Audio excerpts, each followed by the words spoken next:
Hey everyone, we are back with the M18, and now that we've adjusted the valves, I've pulled the cylinder barrel back off. I'm going to repopulate everything here, the whole valve assembly, and then we're going to install the piston. And after we install the piston, we will mount the cylinder barrel to the engine block and torque everything down, and then we're underway. We're putting it back together. So I did have a question after the last video. Someone asked why I didn't grind these valves and adjust the clearances after the cylinder was fully populated. The reason that I did that is not because it's like the only way to do it or the right way to do it even. It's the way that I chose to do it. And the reason that I chose to do it that way is I try to keep the dirty processes away from the clean ones. And I see the valve grinding and adjustment is a bunch of fiddly stuff that's inducing a little bit of cruft in here, and the cylinder is open to contamination. So I try to keep the dirty processes separate from the clean ones. The installation of the piston assembly and making sure that that cylinder bore is really nice and clean and that everything goes together smoothly. To me, I want to keep, if that cylinder barrel is open while I'm doing all of this stuff, I don't want to induce any of the stuff, any of the cruft that's going into here, and so I'm just doing it for cleanliness, basically. Cleanliness is the key word in engine rebuilding, so that's why I'm choosing to do it this way, in case anybody's curious. It can be done the other way, but yeah, so that's an explanation for that. Off camera, I have cleaned up the face of the intake port here. I'm going to put a new intake gasket on. I've also taken the exhaust valve spring over to the wire wheel and cleaned it up. This cylinder was the one that got hot and the one we replaced the valve guide in. You can see the new exhaust valve guide there. So I checked the exhaust valve rotator, make sure it still spins nice and smooth, which it does, so it's okay. And over here I've got all the keepers. I've got the little center stud for the valve covers. New intake valve stem seal. So we are pretty much ready to go. Yeah, so let's get started. So I think what I'll do first, I've got some assembly lube over here, and I think what I'll do first is make sure you can see, and put a little bit of lube on this seal here.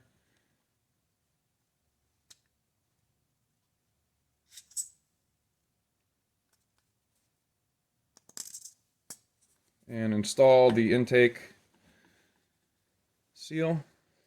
So the stem seal basically just pushes over top of the guide, and you just shove it down until it's flush. Nothing really to that.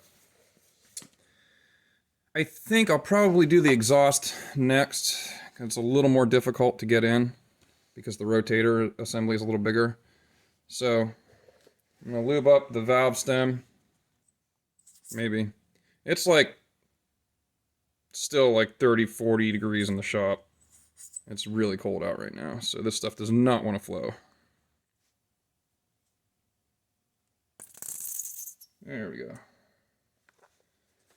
Alright, make sure we leave that like that. And slide it up into the port. Nice and easy with it.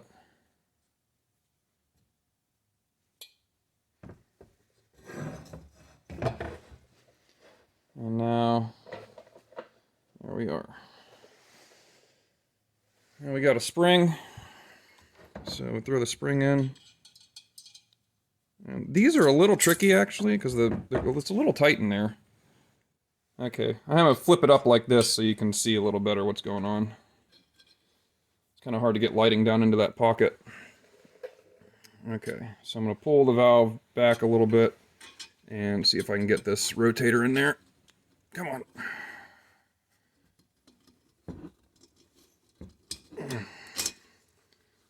Alright. Rotator is in. Line it up with the valve stem. There we go. So now it's in there, and you can see we've got no room. just shoved up against this wall here. So, take our compressor.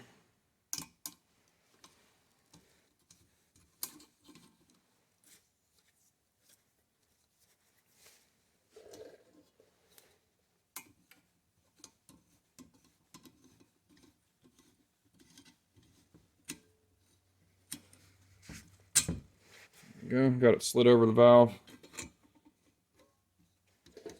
Now we'll compress the spring.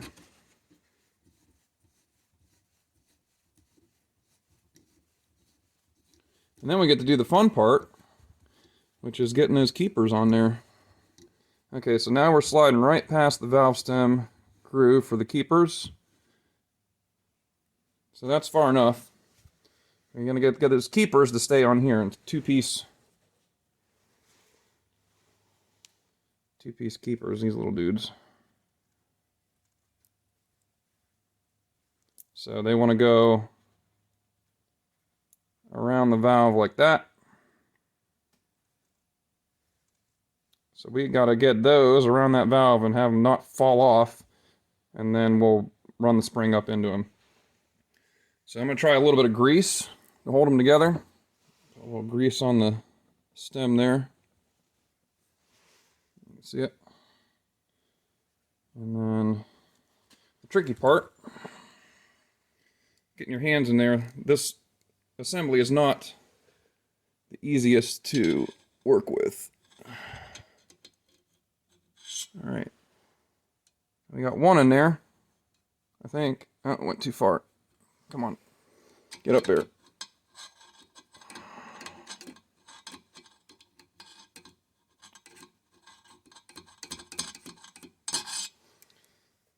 It might shove itself back up. It's just past the shoulder right now.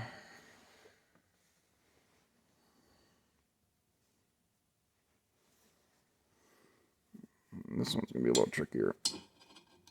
Let's see if I can move that at all. Not losing it. There we go. And now, I'm trying to get this one in there.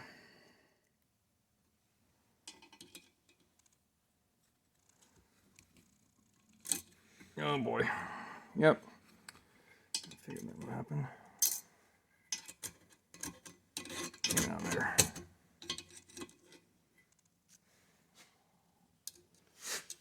I want to go in there with my hand, but I don't really have enough room, so let's see if I can.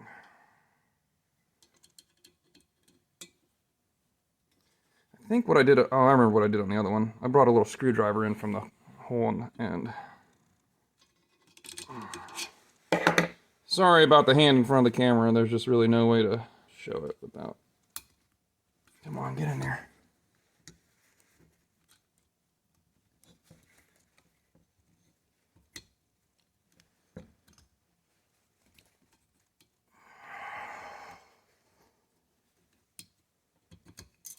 Oh man, I had it in and then I lost it. All right. So right now I got a little bit of springiness to that assembly. I'm going to try rotating this one around to the bottom. Maybe. Or at least to the side. There. Now, some more grease. I'll grab this one. Some grease. Maybe I can grab the face of it with some grease.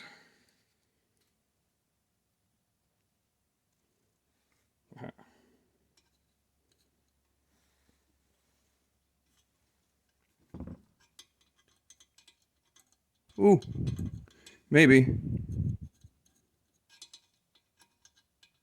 Get in there. Nope, it fell back out.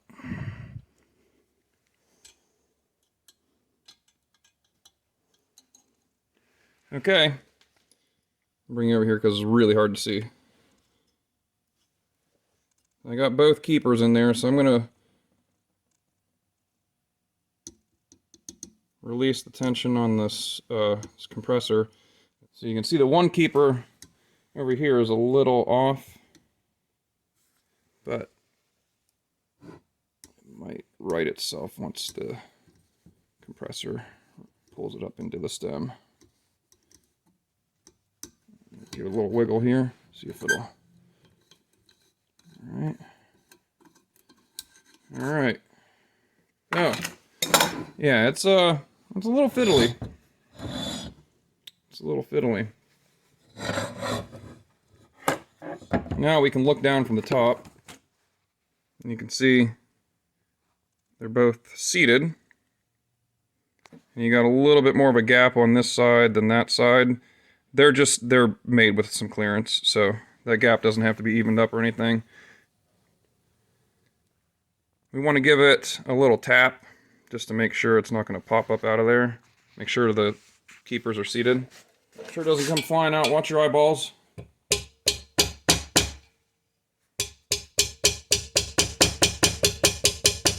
Yep, we're good. It's not going anywhere. Well, that was fun. Let's do it again. You think the intake's going to fight us just as much? Probably. Huh. Probably. Oh, why didn't I do that to begin with? Look at that. Now you can actually see what's going on in there, huh? Sorry. Alright, let's take our intake valve. Give it a little lube.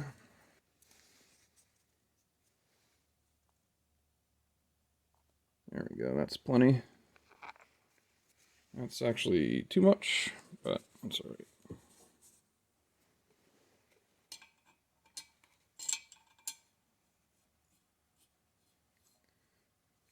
We gotta go up past that new seal, so let's...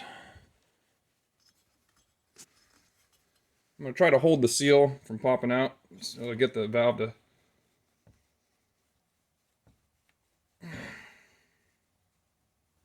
There it goes. Bloop. I'll squeeze that seat back down, or squeeze that seal back down, make sure it didn't pop it up. It did not pop it up, so that's good. Yep, still spins freely. That's what we want. Okay, we'll move it down there. Put in our spring. Yeah, just move it a little bit further than that. Oh yeah, this one's fun too because you don't have the clearance that you would normally. All right, let's pull the valve back down a little bit. Okay. Let's get this in first. There. All right, that's in there now.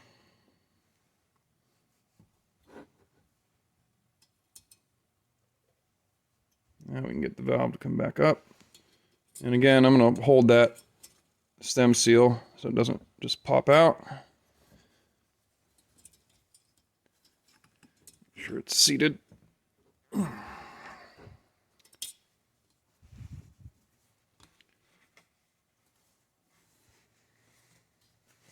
going to move that valve a bunch, make sure that seat's not going to move at all. It doesn't look like it is.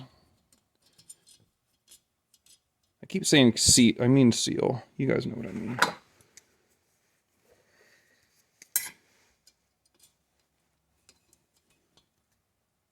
Yeah, it's on there. And then we got the spring retainer here.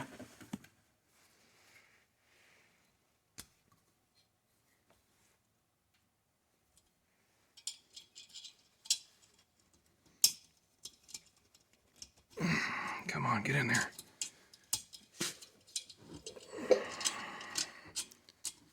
All right, retainer's in. Let's get the valve to come back up in there. Come on, don't pull my seal out. There we go. To line up with that. Okay. Let's compress it. Make sure it's lined up with the stem. Coming down here. Oh, it didn't grab it all the way. Why are you not grabbing it? What is happening here? Why are you fighting me? Are you fighting me because I have a day off? Yep, that's why you're fighting me.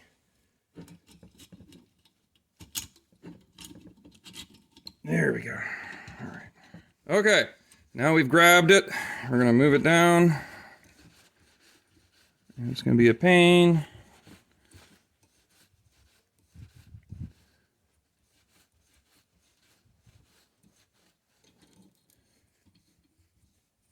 All right, we're down past the slot for the keepers. Let the fun begin. More keeper fun.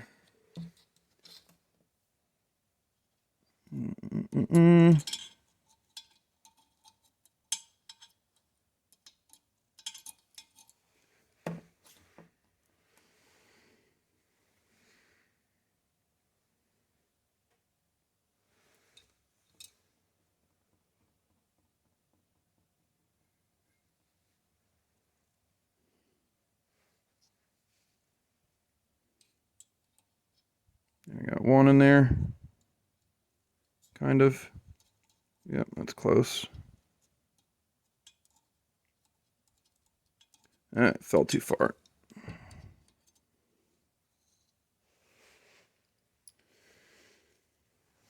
Now you probably can't see anything because of all the grease, but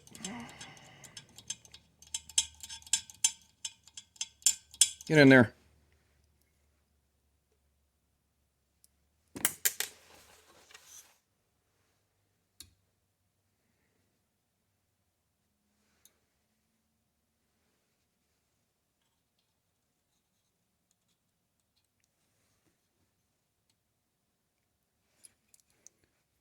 So now the spring's got it caught a little bit. It's got a misaligned. Uh-oh, this guy's about to pop out. There, stay in there. No, no, no, no. Don't fall out. There. That guy's in there. Kind of. There. All right, they're both kind of in there. Let's roll this spring up real quick before they decide they want to pop out. Oh! Oh yeah, boy. I think we got him. Nope. One's cockeyed to the side. Right there. See that dude sticking out to the side? He's not happy. Let's see if we can make him happy.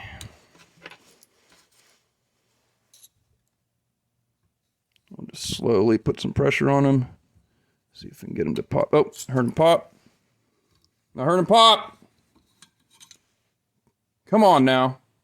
All right. Let's give her a little tap, tap, tap. You want to see tap, tap, tap? Okay. I know you didn't see the last one, so. Basically, you just want to make sure that they're seated, so I'm just going to hold it with my foot or my knee. Yep, it's fine. We are still good. All right. So that's pretty fiddly, right? It's not terribly difficult. Probably a lot easier if you have direct access on the bench and aren't trying to work around a camera. But all right. So valves are now in. Let's double check and make sure that that seal didn't move. I don't think it did. Not really. It might have shifted a little.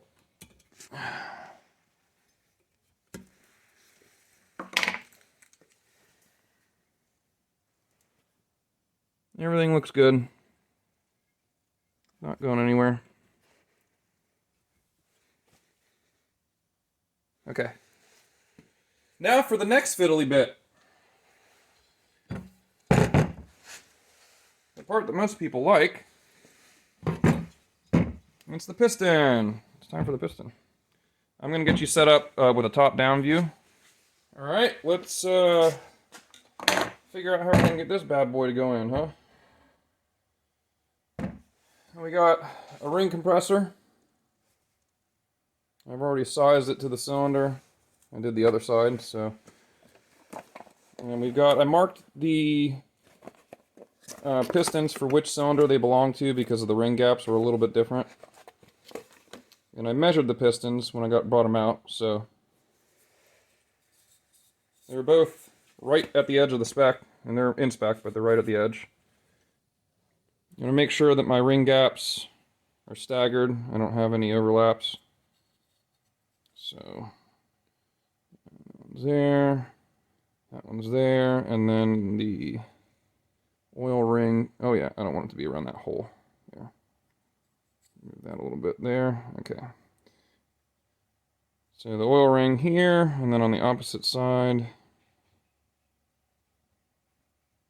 oil ring gap is there. The middle ring gap can go there, and then the top ring gap, as long as it's not lined up with either of those, it should be good. Primarily, I'm just trying to keep this oil ring gap away from this hole here, and away from this one here. The gaps will all shift as it moves. So,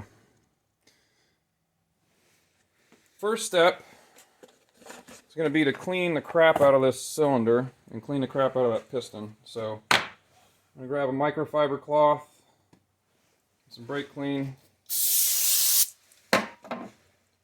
I'm going to thoroughly clean this bore. I've already done this multiple times, but it can't be too clean, so.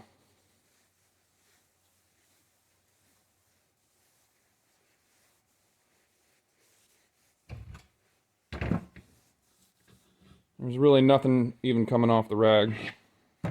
And I'm using microfiber to make sure I don't get any crap down in there. Okay, we'll clean the ring compressor out a little bit.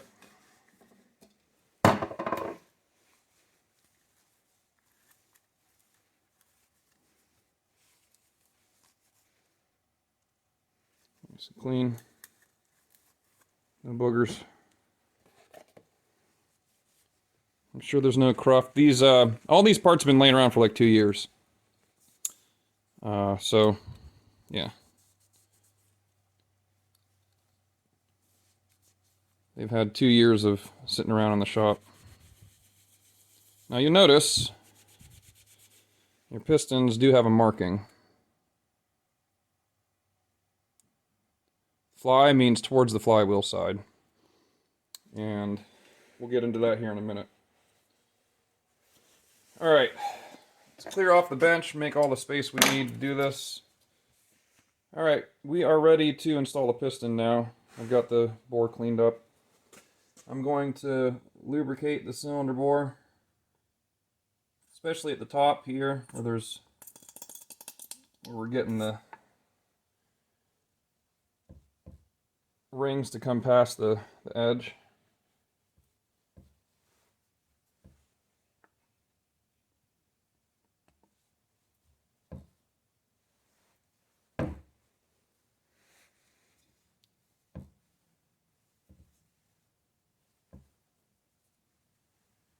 That's some pretty thick stuff, so you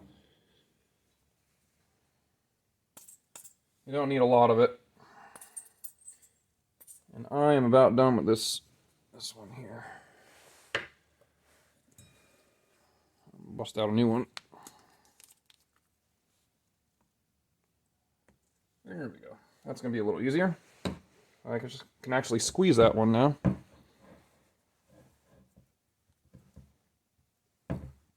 Alright. Take our piston, do the same thing. So a little bit of lube in here.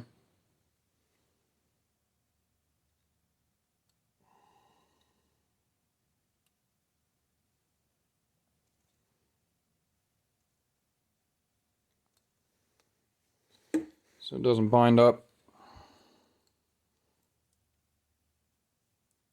That might be a bit much. That's okay. It'll burn off.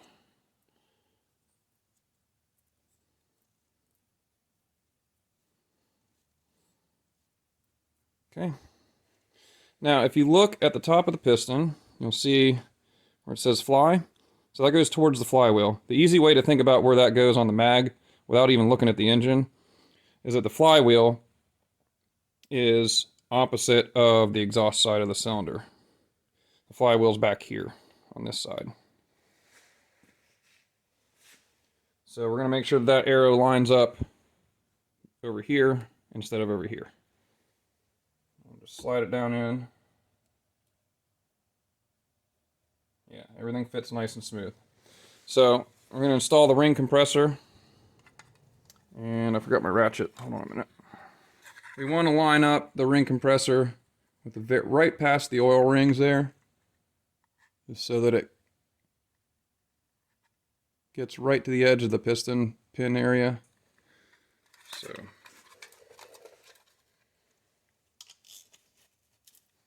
is this one locked or is it? Shouldn't be locked. No. Oh, there it goes. All right.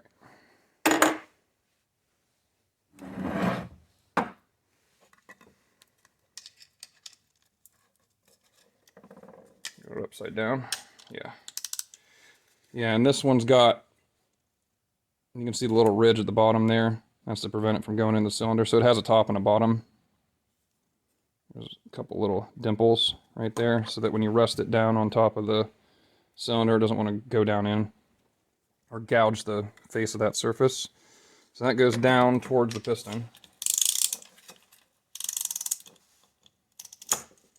And as we start to get tight on it, now we've actually got it grabbed and shift it around a little bit. Get it right there. About like that.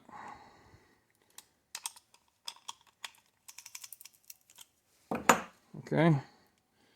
Got it squeezed nice and tight. Center this up a little bit here. Make sure it's pretty well centered on the piston itself. Oh, and don't hit the release lever like I did. Technically, I should have this compressor screwed down right here once I get it tightened up so it doesn't move. I might do that.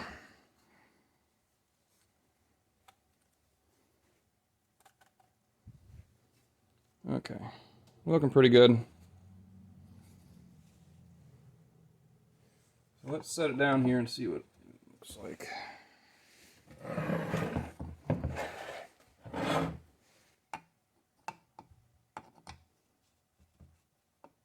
I'm gonna go. Okay, well, now that I've got it tight, I'm gonna make sure it can't move. I'm gonna tighten those two screws.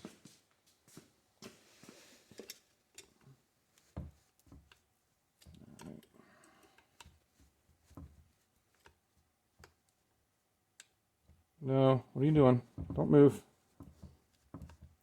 All right. So, I'm going to line it up so that the flywheel side of the piston is over here. So my arrow saying fly is right here, basically along this parting line on the casting. And got her lined up in the bore. Shove the ring compressor so it's nice and flush against the deck. And see if she'll go. Yep, it's going.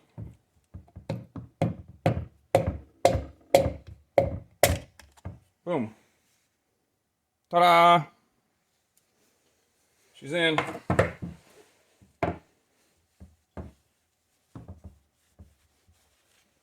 And if you look at the flywheel that way, I think, am I doing that right? Yeah, I might have it 90 degrees out actually. Think about how it bolts on. So here's the, we can rotate it once it's in the cylinder, it's not a big deal. So it's going to sit right here, flywheel is here, PTO is here, exhaust is on this side. So let's see if we got that right. So it's going to sit like this. Now I got it 90 degrees out. That's okay. It needs to be pointed here. This is where the flywheel is. So we can rotate that though. You can just run it down, in. And part of the next step is basically going to be taking this piston and having it come out the bottom here. And you can see the clearances that they've got here for the for installation, right down the bottom of the skirt. So the piston wrist pin will come through here. And we can run it down here. bit. Man, that's a good tight fit. Okay. Now I can rotate it so that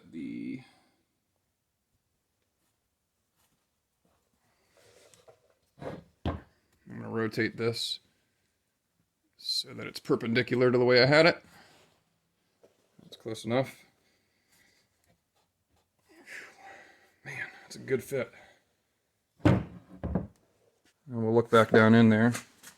You can see flywheel is going towards here on the magneto mounts. So the way it'll be installed is like this. Basically just about that same orientation. So the word fly, bleep, and this way. Okay, so now it's populated. You can look down in there. And, yep, you can kind of see where it's wiped the oil. You can tell what kind of ring gap you've got sometimes just by looking at the trace of oil that it leaves behind. And this one, I don't really see it yet. Thinking maybe there, but who knows. I could see it on the other cylinder. But as it wipes the oil, you can actually see the track where it's cleaning itself. At least on the top ring. The one below it will clean the one in front of it and so on and so forth. So when you go down, you won't see all of them. Alright, okay. So, let's get set up to actually put this thing back together and make it an engine again. Alright, we have got the bench rearranged and ready for the next phase, which is going to be attaching the cylinder barrel to the case. Kohler has a pattern laid out in their manual for the sealant to go between the face of the barrel and the block. I've got a little cheat sheet over here. I put the pattern out and the torque spec. Getting the torque spec on this is not very scientific in my case. There's probably a better way to do it than I'm doing it, but I'll show you what I'm going to do. What I've done off camera is I've run the bead of sealant where it needed to go, and I've cleaned up both faces. I've moved the piston so that the wrist pin area is just above this parting line here. I've lubricated the wrist pin, the small end of the rod, and I've lubricated the wrist pin area of the piston. And I've installed the retainer clip on one side. Over here I've got the other retainer clip and the pin. So we're going to flip this thing up and mate the rod to the piston and then shove the whole assembly in and torque it down. So hopefully I've got it set up so that you can see what's going to happen here. I got some new bolts for the jugs. I'm reusing the factory washers. They're weird little thick washers. But the nuts were not expensive, and I figured I'd get new ones just to make sure I'm getting a good torque value on them. Yeah, I think we're ready to go. I'm going to take one more wipe and make sure I've got everything nice and clean. The sealant that I'm using is the famous Honda Bond.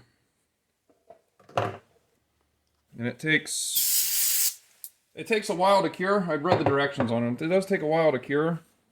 But once it cures, it makes a really great seal. So I'm going to let this whole assembly sit for 24 hours before I run any fluids through it. Just FYI. Alright, so can you see? Yeah. So we're going to flip this guy up. And I've got the piston is at top dead center. And I've got both of the valves in the closed position. So this is top dead center on the compression stroke. for cylinder number 1. That makes things a little easier for you once you go to put it on, because you're not fighting any valve spring pressure up here. And it also makes sure that the rod is out as far as it can go to make this part a little easier. So, start by getting this into the piston. Oh yeah, I wanted to show you something first. Hold on. I forgot to show this. If you look, the bottom of the piston, you can see there's an offset to it. And I'm assuming that's part of the reason they want you to have the piston oriented with the arrow facing the flywheel side. So this is the side that says fly on the other side of the piston. That's the flywheel side. There's definitely an asymmetry there. I'm not quite sure exactly what it is. Those are drain back holes for oil there. And we still have drain back holes for oil here. The only difference I really see here is that this is different than that. So I'm assuming that's part of the reason why they want us to do it their way. Burger King. Have it your way, Kohler. All right, and we're going to rotate that up in there. Get it to line up with the rod. And then get it to slide through. And if your piston rings are a nice tight fit, which they probably are at this point, the whole assembly will just kind of sit there while you put in the other pin.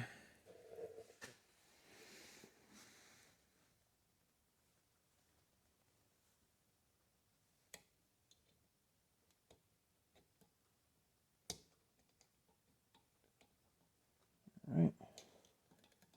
Are we in there yet? I don't think so.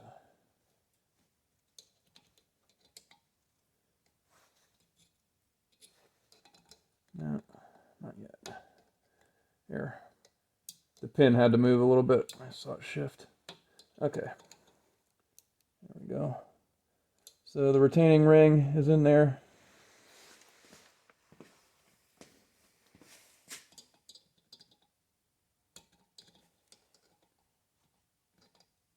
We'll rotate those retaining rings, make sure they are seated, because you don't want to find out later that they're not, and you will find out.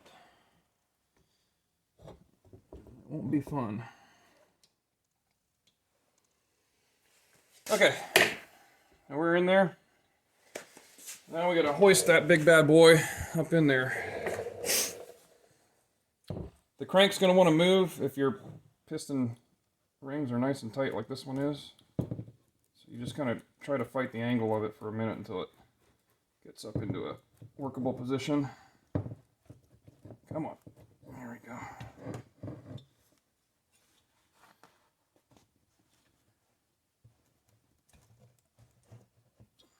Come on.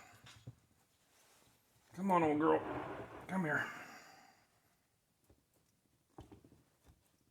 There we go.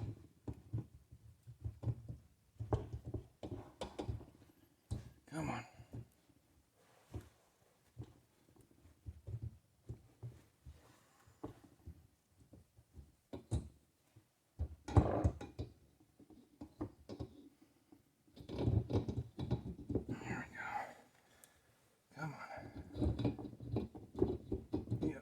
It's going to kind of pilot itself into the case. Here we go. All right. Whew, it's on there. Okay. Now the long and boring process of putting all these back in. You basically have 1, 2, 3, 4, 5, 6 nuts and bolts, or studs and nuts in there. Yeah, these ones here are kind of a pain. Just pull that in a little bit. Because you can't get a socket and a ratchet on that.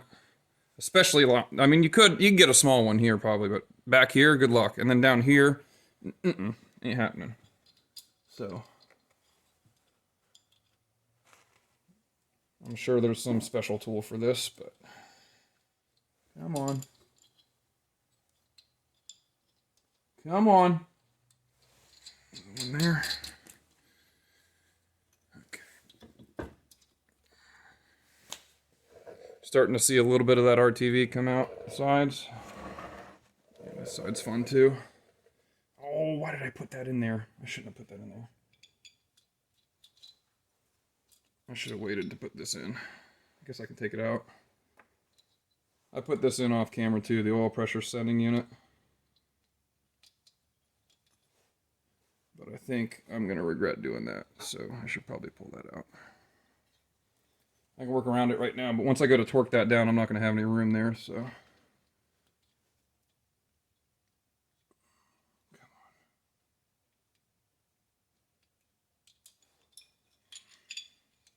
on. Well, I'm just going to take it out now because it's making me mad.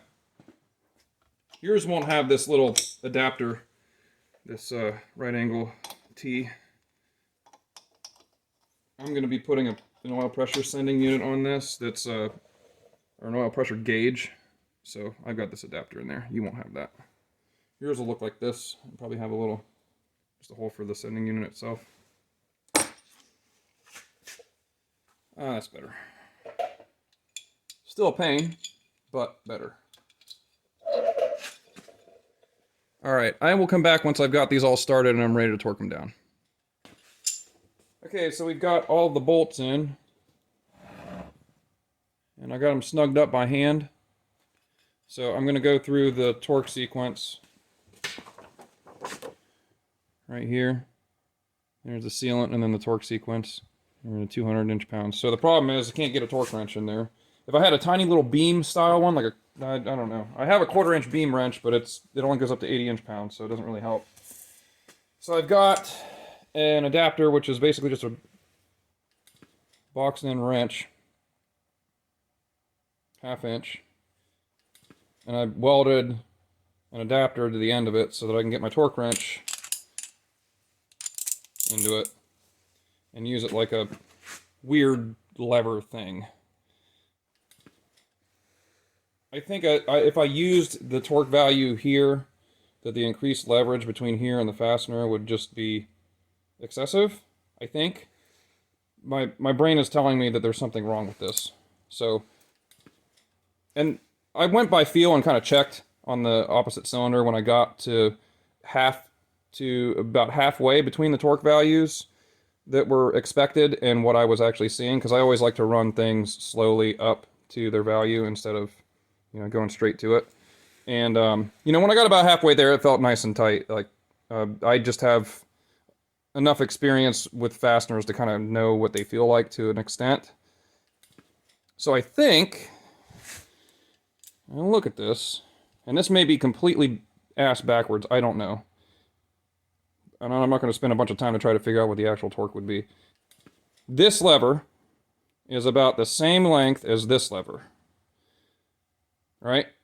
So if this wrench is measuring torque out at the handle here, and the fastener is here, if I double that, basically, if this is a lever now that's twice as long, then my torque value here is actually applying double what it thinks it's calibrated for out here. So my inclination, and what I'm going to do is I'm inclined to just run it to about half of the torque value that it calls for and go from there. And at least they'll all be the same. You know, I'm not going to over torque it, and all of them will be the same. And I'm going to try to keep the angle of the tool the same for each fastener so that it's not like, you know, I'm not trying to torque one like here. I'm going to try to keep the lever the same distance. So we will see. It worked on the last cylinder. I was pretty happy with it, so I know it's not scientific, and I'm not saying it's right, but it's what I'm going to do. So I'm going to run this to, and we'll start low. So right now I'm at 60 inch-pounds. And I'll show you kind of like why this is a pain. If you look at where these fasteners are, you've got one down here, and it's basically, I can barely fit my finger in between the cooling fins and that stud. One here barely fit my finger in between there, and then here I can almost get 2 fingers between it. So this dude with a socket wouldn't even fit that one. It certainly ain't gonna fit that one. Well, let's try this, see how it do.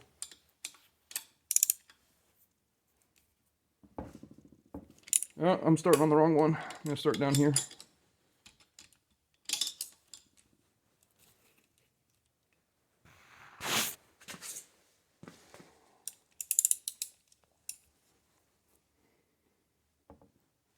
Oh yeah, you don't want to loosen it, idiot.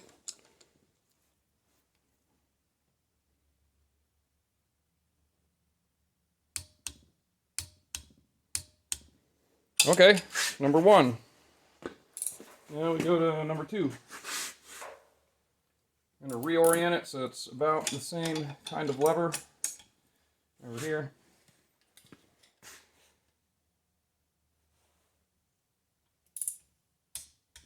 Two, and then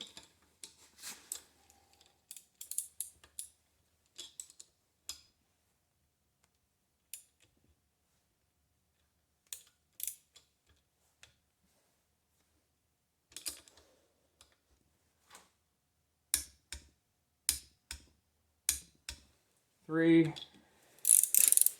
going to flip this around so I can get to the other one.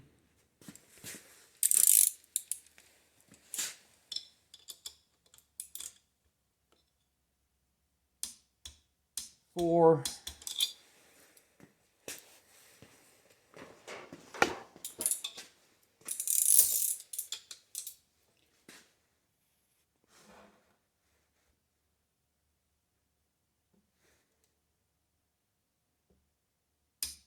5.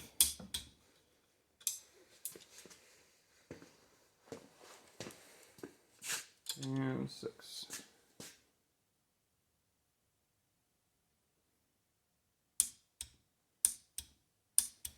All right. So I'm just going to repeat that process, and then we'll take a look at the final assembly, and that'll be it for this part of the cylinder barrel reassembly. All right, here is an overview of the engine now. We've got both cylinder barrels bolted in, torqued in, pistons are in. That's the one we did together on camera there. Got the little studs put back in the valve cover boxes. And that's the one I did off camera there. Pretty good fit on the piston.